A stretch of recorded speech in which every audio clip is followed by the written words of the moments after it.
మధ్యప్రదేశ్లో జరిగిన నామినేషన్ తిరస్కరణ అంశంపై రాజకీయ వర్గాల్లో తీవ్ర చర్చ జరుగుతోంది. ఈ నేపథ్యంలో హైదరాబాద్ గాంధీ భవన్కు చేరుకున్న మీనాక్షి నటరాజన్ ఈ అంశంపై తనకు చాలా మాట్లాడాల్సి ఉంది, కానీ ప్రస్తుతం ఇది మాట్లాడేందుకు సరైన సందర్భం కాదంటూ పేర్కొన్నారు. అలాగే సీనియర్ నేతలతో సమావేశం కోసం తాను గాంధీ భవన్కు వచ్చినట్లు ఆమె తెలిపారు. పై స్థాయి ఇన్ఛార్జీల సమావేశం ముగిసిన తర్వాత సరైన సమయంలో పూర్తి వివరాలతో మాట్లాడతామని స్పష్టం చేశారు. ఇప్పుడు ఆ లైవ్ చూద్దాం. अपने आप में बताता है कि उसी दिन उनके मन में फाउल प्ले करने की बात आ गई थी। उन्होंने हरियाणा में ऐसे ही क्रॉस वोटिंग और फाउल प्ले किया था। अभी झारखंड में जो हुआ वो भी आप सबके सामने, क्योंकि 18 तारीख की वोटिंग भी हो गई, तो क्या किया गया वो आपके सामने है। तो फाउल प्ले के इंटेंशन के साथ ही उन्होंने थर्ड नॉमिनेशन भरा। इस दौरान मध्य प्रदेश के एमएलएज, जब से मेरा कैंडिडेचर अनाउंस हुआ, ऑर्गेनिकली पहले दिन नामांकन में आए। सबने, मेरा 4 सेट में हम फाइल कर सकते हैं नॉमिनेशन, हमने 4 सेट में फाइल किया। सारे एमएलए साथ आए, बिना किसी प्रकार के मोबिलाइजेशन के साथ आए। 2 प्रदेश कांग्रेस कमेटी के अध्यक्ष मध्य प्रदेश छोड़ के, माननीय महेश गौड़ जी तेलंगाना से और महाराष्ट्र से माननीय हर्षवर्धन सपकाल जी, ये भी साथ आए।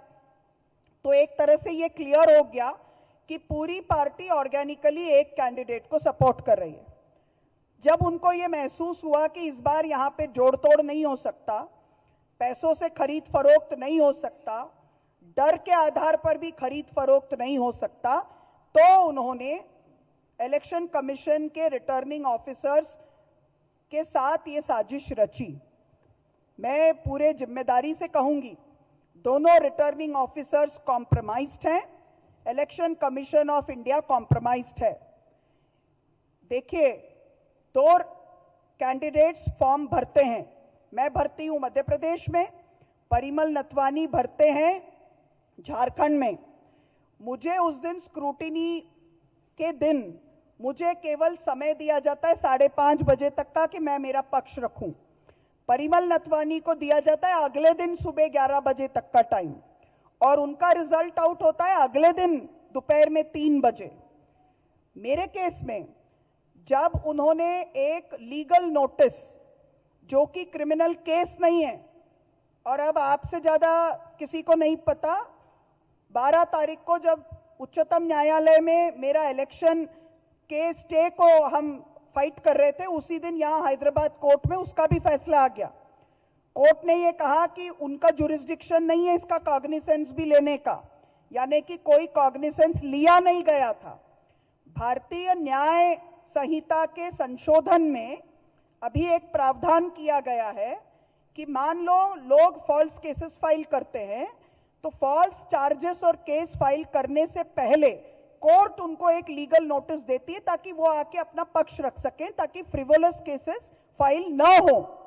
यानी कि मेरा जो था वो तो कोई क्रिमिनल केस नहीं था, मात्र एक लीगल नोटिस था ऑन अ प्राइवेट कंप्लेंट, जो कि प्री कॉग्निसेंस स्टेज में था। अब लीगल नोटिस और प्री कॉग्निसेंस स्टेज के किसी भी नोटिस के लिए फॉर्म 26 में, जो कि इलेक्शन के एफिडेविट के तौर पे भरना पड़ता है, कोई कॉलम ही नहीं है जहां आप लिखो कि आप पर कौन से लीगल नोटिसेस पेंडिंग है।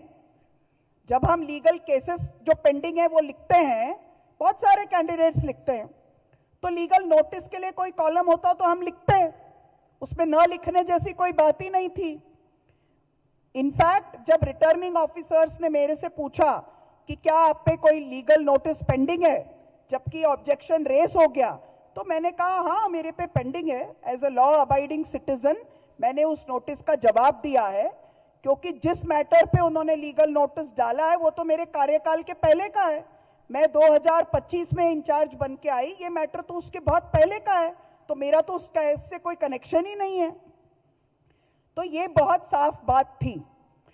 और हमारे वकीलों ने, जिसमें विवेक तनखा जी और डॉक्टर अभिषेक मनु सिंघवी, जो कि देश के नामी लीगल लुमिनरीज हैं, उन्होंने मेरा पूरा एफिडेविट चेक किया।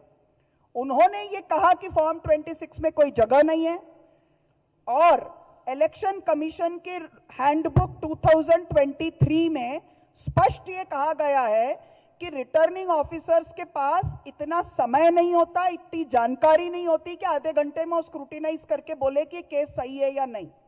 उसके लिए तो कोर्ट ऑफ लॉ है।